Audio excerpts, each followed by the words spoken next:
রাজাকার শাবকরা senate boycott করেছে। তাদের আবদার, বঙ্গবন্ধুর নামে থাকা হলের নাম বদলাতে হবে, বদলে অন্য নাম দিতে হবে। তো বলতে তো পারে না ওদের বাপ গোলাম আজমের নাম দিতে হবে, নিজামীর নাম দিতে হবে। তারা সিনেট বয়কট করেছে। আমার কথা হলো, তো গোলাম আজমের নাম যে দিবি, তো দুই একটা হল নিজেরা বানাইতি, তারপরে সেটার নাম গোলাম আজমের নাম দিতি। যেইটা যে বানাইছে তার বাপের নাম দিছে, সেটা কেন বদলাতে হবে?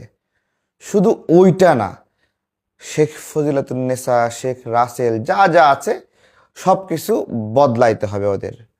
জুলাইয়ের পরবর্তীতে বাংলাদেশের মানুষ যখন সংস্কারের দাবিতে সোচ্চার ছিল, সেই সময় এরা এই নাম বদলের খেলায় সোচ্চার ছিল। নাম বদলের খেলায় সোচ্চার ছিল। বাংলাদেশের দুঃখ কি জানেন? এই রাজাকাররা যেখানে জন্ম নিয়েছে ভারত, সেখানে রাজনীতিও করতে পারে না। যেই পাকিস্তানে এদের শিকড় শক্তিশালী হয়েছিল, সেই পাকিস্তানে একটা আসনও পায় না।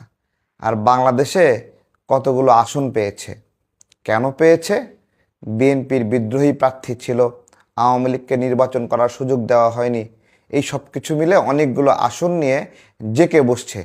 এখন ওদের আবদার, বঙ্গবন্ধুর নামে হল বদলায়ে ওদের বাপ গোলাম আজমের নামে হল করে দিতে হবে। এদের চাহিদার কোনো শেষ নাই। যেই দেশের স্বাধীনতা এরা চায়নি, সেই দেশে বিরোধী দল হয়েছে, ক্ষমতাতেও যেতে চাই। এদের চাহিদা চিন্তা করছেন?